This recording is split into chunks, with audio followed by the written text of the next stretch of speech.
Welcome, my friends. We are back. Another tournament preview, Houston Open. We're back in the States. We have ShotLink. Should be fun.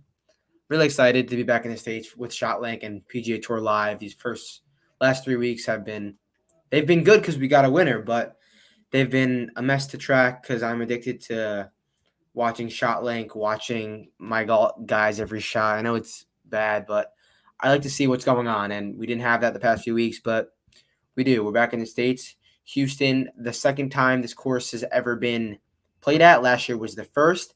74-ish, 100 yards, par 70, long. It's going to be a tough track. I'm happy we're going to have a tough track again.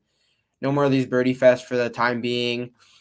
Like maybe we'll see a wings score like 13 to 15, which would be ideal because with these types of events, I like going to the top of the board, like getting the best players because in events like majors and with scores 10 to 15, the best players tend to win. So I like these events. I shortened up my card this week and yeah, let's get right into it. You guys basically have heard enough about the course.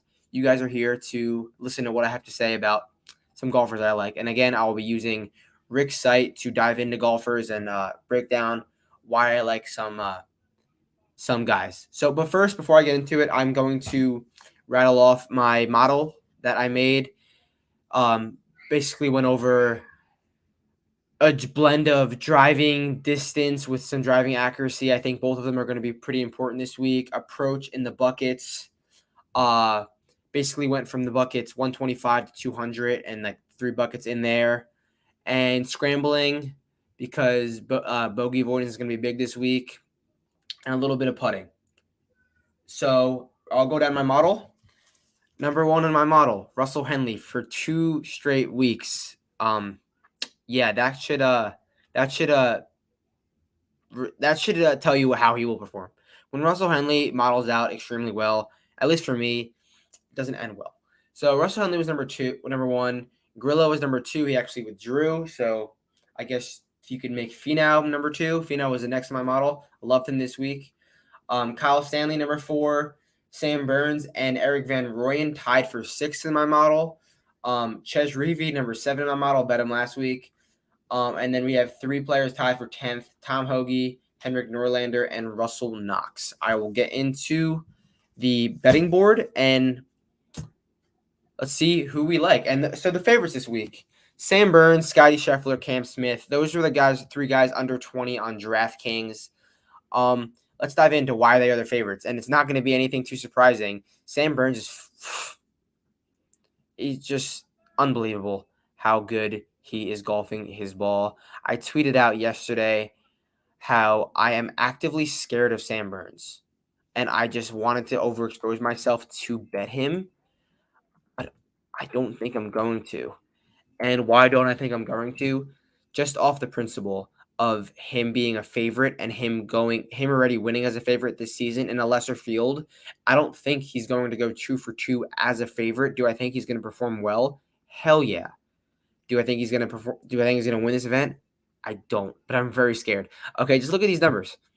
Number 1 tee to green, number 3 approach, and he's actually losing basically a 0, but losing putting. But he's back on his best service, which is Bermuda. Yeah, it's not a surprise that Sam Burns is the betting favorite. I wish he was just a little bit cheaper, 18-1. I mean 16-1 on DraftKings, I think, or 12-1. But yeah, I could have went Burns and another favorite and called it a day, but I just don't. You guys know I bet outrights only. I don't think Sam Burns is going to win this event. I do think he'll perform great. I think he's a great DFS cash play. He's probably going to be very owned, but I will not be betting Sam Burns. Next guy I want to dive into is Scotty Scheffler, who I don't bet very often because he doesn't really model out for me. He kind of just scores. So because when you look at his numbers, driving distance, nothing crazy. Approach, he's like a loser on approach. He's a good putter. But what does he do well? He scores well. He avoids bogeys well. When you look into like secondary stats such as par 4 scoring, par 3 scoring, stuff like that, those are where he rates out well. So if you model out with those types of things, then that's where you will see Scotty Scheffler in models, but he never models out for me, which is why I don't bet him a lot. But I do like him this week. I like him because he had a great performance last week at Mayakoba. You see, he finished fourth. We have no gained nine plus strokes, but we don't have the rest of the numbers. And he's back home in Texas. He went to Texas. He's gonna have I'm sure he'll have a lot of friends and family there. Yeah, and these are the types of events that Scotty Scheffler does well in, and these are the types of events Scotty Scheffler I think is going to get his first win in, an event where the score is between 11 and 16.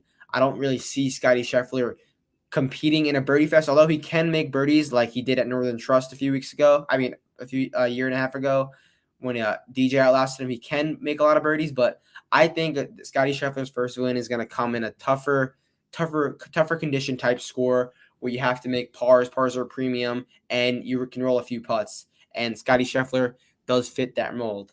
The last guy of the favorites is Cam Smith, who didn't model out for me at all. I didn't really look too deep into him. I know he's going to be a pivot play. I saw a few guys bet him outright at 25-1. He's a gainer in Bermuda. He's a great putter all around. His total driving efficiency number, I feel like, is a bit skewed from just this season's numbers. He played in just the CJ Cup, and he was a gainer off the tee. I'm genuinely scared of Cam Smith's driver. I bet him at the WGC, the one that Answer won, and he could have literally won that event. He was tied for the lead heading into 18, and he went in the trees, tried to be a hero, and lost. Didn't even make the playoff because his driver was erratic. And that total driving efficiency number and all of those driving numbers should come back down to his normal numbers. I don't see that continuing. If it does, Cam Smith is poised for a massive season if he figures out that driver. He's a great wedge player. He's not really the best long iron player, so I don't really love him in this spot. And I feel like he's just a favorite because of the name and because he's been so close to winning recently. Look at these recent events. 9, 14, 34, 2, 5, 10. Yeah, like he's a good player. I'm just not going to get there at Cam Smith this week. But if you do, I don't hate you for that. And yeah, he should perform. And also, Austin's in Texas. It's just a thing. All right, we'll go to the 20 to 40 range. Got a few guys I like here. First guy I'll talk about is Taylor Gooch. I saw him as low as 20-1. I saw him as high as 35-1. And what do I like about Taylor Gooch this week? So the driver is sometimes his problem, but you know what was also a big thing last week was you needed to drive the ball accurate to perform at Mayakoba, and he was in the final group last week at Mayakoba. We don't have his off the tee numbers, but he clearly drove it well, and he clearly gave himself opportunities. And let's see what he did last year at this exact event on this exact course. He finished fourth, and the year before that, he finished fourth. Although that was a different course. 2 fourth place finishes at this event. And what did he do off the tee? Basically a 0 off the tee, and that's what we need from Taylor Gooch. Be a 0 on approach. Off the tee, kill it on approach, roll some putts. He's gonna have to gain a little bit. Usually, some guys like I usually bet on ball strikers who I can say be a 0 putter and you'll win. He's gonna have to gain a little bit with his flat stick, but he is capable of doing that. He's a gainer with his putter. Bermuda is his technically worst surface, but he's done well on these surfaces recently. The past 2 years, past year. And yeah, give me gain 2 to 3 strokes putting. We'll be in good business with Gooch. And yeah, he's playing great. He's got the course history. It was a no-brainer. I clicked Taylor Gooch at 35-1. So that's my second play. I bet Scotty Scheffler. Another guy who is in this 20 to 40 range who I'll dive into real quick. I think he'll have a good week. That is Tyrrell Hatton. I bet him last week at Mayakoba, and he made the cut, I think, on the number, and then had an awesome Saturday, and then shot like 1 or 2 over on Sunday to finish 40th. But why does he make sense this week? He's a great long iron player. And he's a good putter. But it's the long irons that make Terrell Hatton popular this week. I don't think he's gonna win. I'm not the biggest Terrell Hatton fan, and I regretted betting him last week, even though the only person I would have bet instead of him would have been Aaron Wise, and it wouldn't have made a difference. But betting Terrell Hatton last week was a bad play. I regret it, and I thought to go back to him this week because I like going back to guys I bet the week prior, because I know it happens to you too. You bet someone a week ago, you bet someone 2 weeks ago, and then they win the next week. You're like, shit, I bet him last week. I wish I wouldn't take him this week. But yeah, I thought about going back to Hatton, but I didn't. The guy I did go back to from last week, this guy, Tony Finau. What do I like about Tony Finau? Long driver, great in these buckets. 175 to 228, 150 to 175, 52, 125 to 150, 36. That is where a third of the shots on this course are coming from those three ranges. And he kills it there. That obviously those aren't like top 10 on tour, but that's awesome in this field. He's probably top 5 in those three numbers on this field. He modeled out great for me. He was third in my model. And let's look at his well, also another thing I like about Finau is I'm seeing some foreshadowing in a win, because when you look at his win at the Northern Trust, he went 15, then 2 solid performances and a win.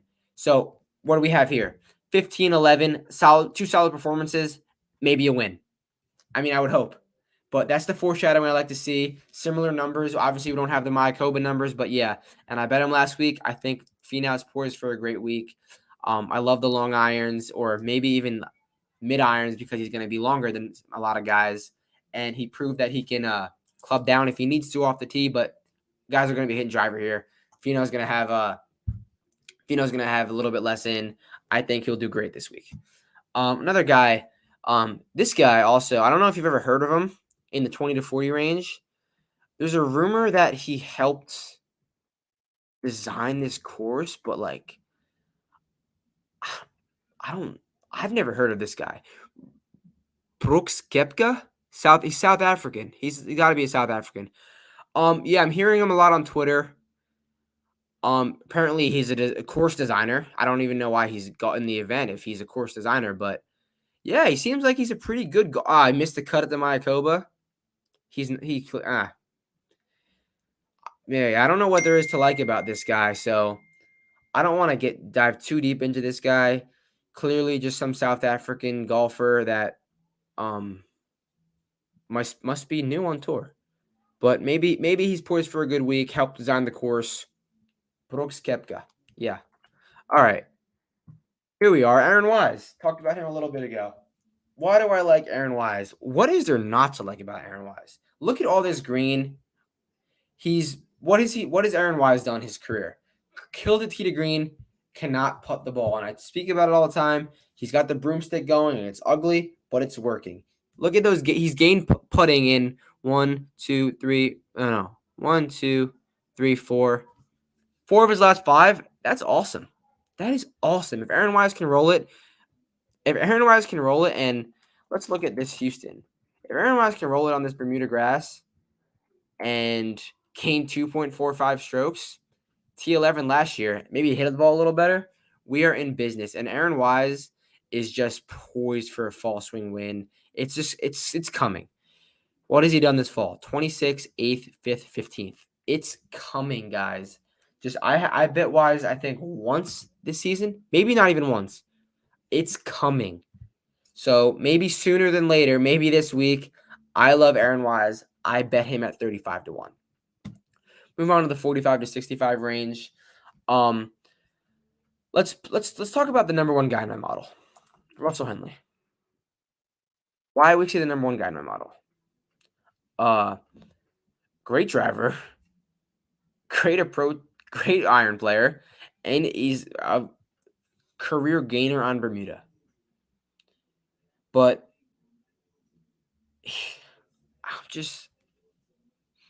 Henley was in my blacklist last year for good reason. I took him off. I bet him twice this year. He's done nothing. I don't remember. I bet him last week, and maybe I don't remember what other event I bet him in. Yeah, I mean, Why don't I like him? Because look what he did last year at this event. And he had similar form coming in as he did last year. Nothing special. He won this event at a different course, but he T29 here last year, just crushing it on approach, which he does, but he's just not, it's nothing special. I'm not seeing anything special from Russell Henley that's making me think he's going to win this week. I don't know. Maybe he will. He's number one in my model, and I'll kick myself for not betting him. But I just don't see Russell Henley winning this week. And it's so easy to say I don't see someone winning, but number one in my model, I don't see it. And I bet him last week, and it's so hard to get behind this guy because he's just such a dweeb. Look at someone else who is in this range. Probably somewhere around 50-1. Mackenzie Hughes. What does Mackenzie Hughes do well? He putts the shit out of the ball. He's a short game specialist, and he hits his long iron decent. That's why he finished. What did he finish? That's why he finished 7th last year at this event. He's never really gonna gain off the tee. He didn't crush it on approach, and look what he did in putting. That's Mackenzie Hughes. It's not a surprise that he did well at this place last year. Long irons and putting, and let's see if how he is a career on Bermuda. He's a gainer on Bermuda. He's a great putter. Long irons, putting. Mackenzie Hughes makes a lot of sense. Course history. The form's not there, though. That's what I'm worried about for Mackenzie Hughes. I mean, actually, no, I don't mean that. The form's not there with his irons, but these are shorter courses mainly. Not really. I mean, I'm not really worried about this off the tee stuff. He doesn't gain off the tee. The putter has been awesome. Yeah, Mackenzie Hughes makes sense. Course history, finished 4th last year. He's playing okay. He needs the game with his approach because it's going to be long irons. Yeah, I do like Mackenzie Hughes this week. Not going to get there. I do like him this week. Another guy who in this range that caught my eye, 55-1 around. But this course makes so much sense for Jason Kokrak. Long irons in. But look at this form. There's nothing here from Kokrak that will allow me to bet him. Maybe the number. Maybe you're betting the number. That's it. But this form is just, what is it? 54th cut, 11-15th cut. I feel like when Kokrak wins, and I bet only outrights. When Kokrak wins, I feel like it's more foreshadowed. And yeah, look at all this green, and then look at all this red. I don't see it this week for Kokrak. I'm okay with being late on him. If he does win this week, I won't be upset. But yeah, I just can't get there with Kokrak. Another guy who popped up in my model in this range, Erik van Rooyen. Let's see why he popped up in my model. It's going to be the long irons, I assume. Yes. Awesome long iron player.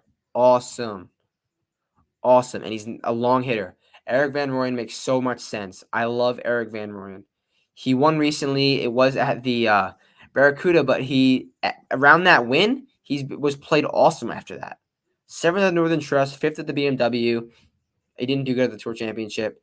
He's kind of been giving it back a little recently since those weeks off, but man, does this course feel like it makes sense for Van Rooyen? I think it does. So I think you get him like 75, 80. I got a question. Do I play DFS? I do not play DFS. I strictly bet outrights. I know about DFS a little bit. I can give you some DFS tips, but there's better guys than me at DFS. I don't hate it. I just prefer betting outrights. I win betting outrights over the year. But I mean, what's DFS and betting? It's the same idea. I'm still trying to look for golfers who will perform well, but no, I do not play DFS. All right, let's go on to the 75 to 100 range. Some guy that caught my eye, and I know a few of my friends, Andy's on him. Andy's trying to, not Bo Van Pelt, sorry. It's Branden Grace. Why will Branden Grace perform well? Branden Grace has been doing well at these tough tracks. Bermuda's his best surface, which is awesome. He's pretty freaking solid with these long irons, but He's got to gain off the tee. He's definitely got to gain off the tee, and hasn't been there with his driver. It hasn't been there. I mean, he's not really the best putter, but Bermuda is his best surface. Yeah, Brandon Grace. I saw we were talking. They had him at 110 on our local. I don't hate that at all. If you want to sprinkle a dart, Brandon Grace is a solid dart. Another one. Let's see if you ever heard of this guy. I feel like I don't know. Maybe you have. Pereira. Every week with this fucker. Tee to green 2, approach 2. Just look at this off the tee and approach. Like it's there, but look at the results. Not there. Does it make sense? Kind of, because he can't putt for shit. But I think this is the best spot for Mito yet. We tried to roll him out in these birdie fests, and we just saw that he might be a major difficult conditions U.S. Open type guy. Fairway green, roll a putt every now and then. Maybe that's Mito's formula. So if that is, this is the best spot so far for Mito that we have seen. And his odds are drifting. He didn't really model out for me too hard because I didn't just focus it on ball striking. So I didn't get there with Mito, but his odds are drifting, and I think this is a good buy low spot on Mito. I'm not really sure what his pricing is in DFS. Probably like low 7s, but I think this is a good buy low spot on Mito, and I think this is the best spot we have seen for Mito so far this season. Another guy in the that caught my eye in this range. He didn't really model out for me, but Sebastian Munoz, and it's more of a narrative thing than anything. He went to North Texas with his buddy Carlos Ortiz. I think they both went. I hope I don't look so stupid right now. Carlos Ortiz College. Yes, they both went to both went to North Texas. Obviously, Ortiz won this event last year. Texas guy. Maybe 2 North Texas guys win it in a row. But let's look into Munoz. 125, 150. He's not great in these buckets, but he's good. He's okay in Bermuda. Does he have any course history? Let's see. No, he never played this course before. So maybe this isn't the best spot for Munoz. Just like it from a narrative based thing. I just wanted to dive into him a little bit. All right, we'll move on to some bombs and we'll get out of here. 100 plus guys. I thought this is a good spot for Taylor Pendrith. Why do I think this is a good spot for Taylor Pendrith? The driver. And the driver really basically really only it. Driving distance 20th. Yeah, awesome driver. And from his small sample size, he's a good gainer on Bermuda. Where does he play that with Bermuda? Obviously Bermuda Championship, but those putting numbers aren't there. I'm sure he putt awesome. Anything else? Obviously, we don't really have too many strokes gained numbers on him. But yeah, I feel like the Pendrith makes sense because of the driver, and if he is a gainer on Bermuda, but I know it's a small sample size, then definitely makes sense. Driver, putter, feel. I like that build, Maverick McNeely build. Like him too, but I'm not going to talk about him. I'm not even going to type in his profile, but I like Danny Willett in difficult conditions. Ryan Palmer, Texas, always comes out in Texas. Good long iron player. I like Ryan Palmer. Joel Damon, I bet him last week. He's got some good form. Look, I feel like he's more of less like a safer guy. I feel like I'd play him in a cash game. Like he'll make the cut. Hopefully, will he make the cut? Yeah, I feel like he'll make the cut. And he had a blow up hole last week that got him off track. See, he never played this course before, but I feel like, I mean, he's okay long iron. I feel like Joel Damon's safe. Another guy, Henrik Norlander. He was 10th in my model. Let's see why. Let's dive into Norlander real quick.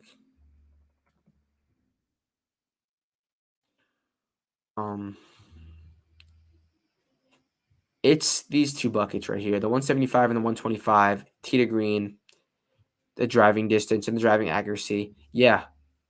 Seems like a good spot for him. 4th, 65th, 8th. He's made 4 cuts in a row. He's made 1, 2, 3, 4, 5, 6, 7, 8, 9, 10. 10 of his last 11 cuts. He's playing good golf. Let's see if he has any course history here. I think he does. He missed the cut here last year. So, because he putt like shit, but he hit the ball good. I think this is a good spot for Norlander. I think he's a save, maybe a little dart throw. I like Norlander this week. And the final guy who I'll talk about is Keith Mitchell. Bet him 2 weeks ago at CJ Cup 3 weeks ago. Great long driver.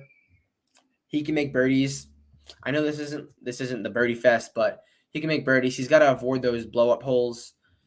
But yeah, besides that, that's everyone. Yeah, and I will be releasing my card in 20 minutes. So stay out on the lookout for that. If you have any questions, feel free to DM me. And good luck this week. Hope we can hit an outright. Have a good weekend. Have a good week.